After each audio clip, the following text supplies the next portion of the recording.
Good Thursday morning, and thanks for joining us from the Ohio AgNet Voice You Know with the News You Trust studio, sponsored by Grain Equipment Company, where innovation meets execution. I'm Dusty Sonnenberg. Well, clear skies, 61 degrees on the barn thermometer right now. That would be our Big Red Barn out at Farm Science Review, as the Ohio AgNet and Ohio's Country Journal will be on hand once again for the third and final day of the review. We've had two absolutely beautiful days, a third one coming up. Encourage everyone to stop by and say hello. A couple quick calendar reminders. The Axis Seed County Fair Tour takes us to the Ashland County Fair tomorrow, September the 20th, for the Junior Fair Check presentation. And make plans to attend the Ashland County Fair. It runs the 15th through the 21st. Our sponsor for tomorrow's broadcast are Wellington Implement and Centerra Co-op. Visit ashlandcountyfair.com for a full schedule. Remember, Grow Next Gen brings agriculture science to the classroom. Learn more at grownextgen.org. And again today, powered by Soy Biodiesel. Stop out and see us at Farm Science Review. We're at 135 Corn Avenue. It's time now to check in on your weekly update from the Ohio Soybean Council. I'm visiting today with Chad Warner. He's a farmer in Darke County, also a member of the Ohio Soybean Board. Chad, you've been doing quite a bit of traveling. Let's talk Soy Day. Tell us a little bit what Soy Day is, as it was U.S. Soy, the Indiana Soybean Alliance, Ohio Soybean Council, and USDA, along with USEC coming together. What is Soy Day? So Soy Day is a conference where we recognize participants that went through the Soy Food Masters program and the Soy Oil Masters program. Both of those programs we had about 250 participants that went through them, and then we give them an award for achieving going through that program. What types of things do they learn in the program? With the Food Masters, they learn how to prepare different food items made of soy and how to prepare them. From videos I saw, it looks like a pretty enthusiastic group. Yeah, it was really it was a lot of fun. They had a DJ and a contest to get the crowd pumped up, but the energy was kind of overwhelming of how excited they were to go through the program and all that they had accomplished. Again, my guest today is Chad Warner. He's a farmer in Darke County, also a member of the Ohio Soybean Council. Chad, thanks so much for your time today. Thank you. And today's update brought to you by the Ohio Soybean Council and your soybean checkoff. Let's take a look now at that Thursday morning weather forecast brought to us by Seed Consultants. Simply better performance, online at seedconsultants.com. Dry weather still top of mind in Ohio, but I do think that we have a better shot at moisture as we move into early next week. I'm Chief Meteorologist Ryan Martin. Let's take a look at that Ohio Ag weather update. Let's first things first talk about short term. Sunny, warm, and dry. That's still the story as we move through today, tomorrow, Saturday, Sunday, and honestly at this point I think most of Monday. Let's be clear though, there is a significant weather system building in the Great Plains that's going to try and kick eastward. The current trajectory though, the low is lifting a little bit farther north and west of us than I would like. I still think we can see a little bit of moisture in here. Most of it's going to come Tuesday into Wednesday of next week. Showers and thunderstorms, we can see anywhere from a quarter to maybe 1.5 inches of rain. Coverage around 75% of Ohio. I'm backing off coverage here a little bit because I just don't think that we're in the best spot. Now, what I also see is wraparound backside moisture holding clouds close through next Wednesday night, Thursday, and Friday. So can we see a pop-up shower or two the second half of next week? I wouldn't rule it out. I also wouldn't count on it, but I think our moisture is going to be a little bit fractured and splintered here. If the low continues to track farther north and west of us, there's a chance we miss out entirely. So I'm more comfortable talking about rain, but I'm not really telling you to count on it yet for next week. That's a look at your forecast update. I'm meteorologist Ryan Martin. Thanks, Ryan. And this news coming in, 3 Ohio counties were declared a primary natural disaster area due to drought, and 13 additional Ohio counties are eligible as contiguous counties. Now, the Secretarial Natural Disaster Designation allows the USDA Farm Service Agency to extend much-needed emergency credit to farm operators in primary counties and contiguous counties through the FSA Emergency Loan Assistant. And emergency loans can be used to meet various recovery needs, which would include replacement of essential items such as livestock or equipment, reorganization of the farm operation, or to refinance certain debts. The FSA would then review those loans based on the extent of losses, security available, and repayment ability. The deadline for producers in designated primary and contiguous counties to apply is May 9th of 2025. Now, those 3 primary counties would be Carroll, Franklin, and Tuscarawas. The The contiguous counties that are also eligible would include Columbiana and Coshocton, Delaware, Fairfield, Guernsey, Harrison, and Holmes, Jefferson, Licking, Madison, Pickaway, Stark, and Union counties. Now, according to the U.S. Drought Monitor, these counties suffered from a drought intensity value during the growing season of what would be a D2 severe drought for 8 or more consecutive weeks, or the D3 extreme drought or D4 exceptional drought. Stay tuned. We'll be back with more after this.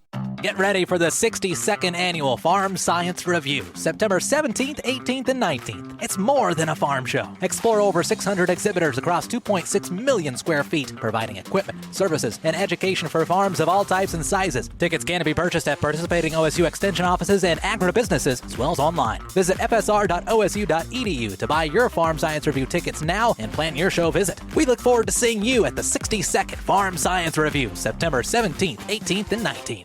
Hey Ohio, exciting news coming to you from Ohio's Country Journal. Subscribe or renew your free subscription by September 20th of 2024 and you could win one of 4 50-inch televisions. Ohio's Country Journal is free, but subscribers have to renew their subscriptions every 3 years to continue to receive it. Subscribe or renew to stay updated on all things Ohio, from agricultural insights to rural lifestyle. Don't miss out. Visit our website today at ocj.com/renew. Taking a look at your agricultural headlines, a final biological opinion that led to national restrictions on the pesticide malathion is the target of a new lawsuit that was filed last week that alleges the decision by the U.S. Fish and Wildlife Service violated the Endangered Species Act. Now, in February of 2022, the United States Fish and Wildlife Service issued a biological opinion that concluded malathion would not jeopardize listed endangered species or their habitat. In this new lawsuit filed in the U.S. District Court of the District for Northern California, the environmental groups led by the Center for Biological Diversity said the United States Fish and Wildlife Service, quote, biological opinion contains numerous analytical shortcuts and arbitrary policy choices. The final biological opinion was based on agreed-upon measures, including no-spray zones, reductions in application rates and numbers of applications, as well as other labeled changes taken together to, quote, avoid jeopardy and adverse modifications of critical habitat,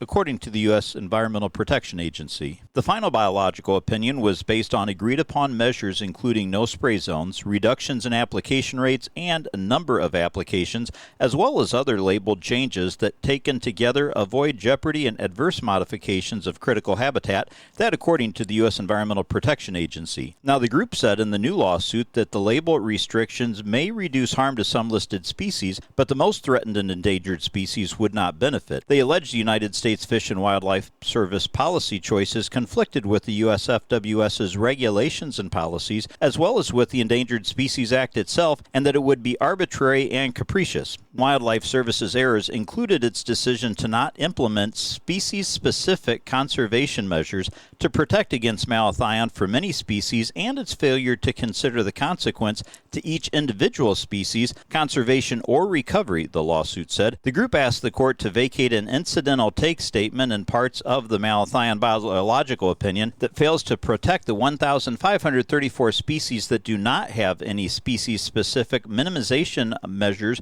to protect them. And when contacted, the United States Fish and Wildlife Service spokesperson said the agency does not comment on pending litigation.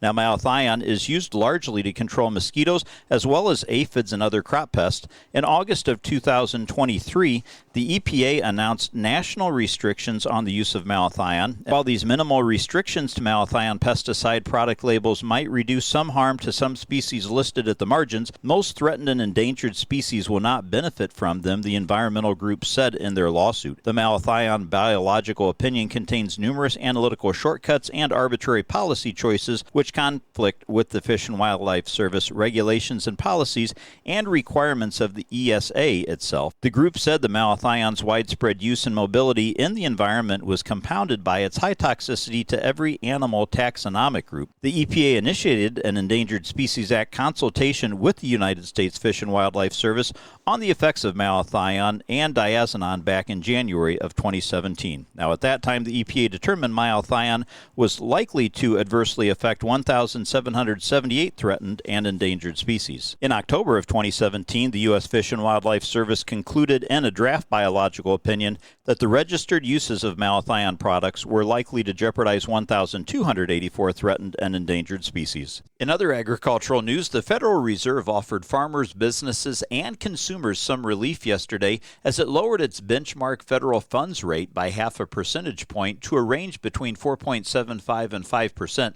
Now, Wednesday's 0.5% rate cut is a good start for easing pressure on agriculture, and more is needed ahead, according to DTN's lead analyst Todd Haltman. As has been true in past years, much will depend on oil prices and job numbers moving forward. Now, the Federal Reserve Board voted for the more aggressive rate cut, reflecting a shift in concerns from taming inflation to supporting employment. Higher interest rates have hit the ag sector much harder than the rest of the ag economy. Stay tuned. We'll be back to take a look at your markets after this. In a time of tight margins when every penny counts, could you be saving more on your monthly energy bill? Ohio Farm Bureau is here to help members get competitive electric and natural gas supply prices through its Energy Savings Program. Participants save an average of 10% on their rates. Let Ohio Farm Bureau help you take the guesswork out of energy savings. Request your free bill analysis at ofb.ag/energy program. Savings not guaranteed. Actual savings may vary. Most of us like to be out in the sun. That's why sunscreen and other safety measures are key to protecting your skin from aging and cancer. The FDA recommends using a sunscreen with an SPF of 15 or higher. Also, look for broad spectrum on the label. That means both harmful ultraviolet A and B rays are blocked. Remember, SPF plus broad spectrum equal healthy fun in the sun. Visit www.fda.gov/sunscreen for more information. A message from the U.S. Food and Drug Administration.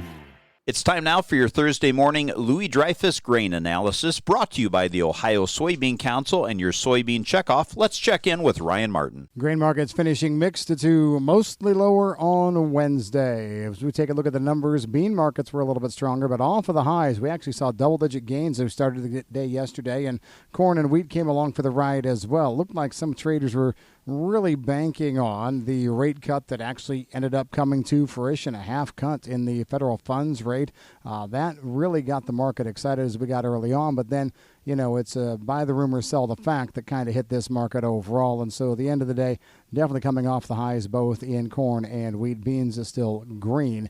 Managed money has been cutting back their net short positions for quite some time. A price has reached their downside targets. Does that mean we bounce big? Probably not. But it is something that says we're probably looking at the bottom being in, at least short term, on some of these markets. The daily reporting system was void of new flash export sales. China's been out on holiday for the past couple of days. They probably did buy some grain. Rumors out there, 2.5, 3 million bushels sold for the fall yet, but they won't get reported here probably for another day or two. Watch the weekly export sales report here later this morning. It could have a few fireworks with it. We'll see.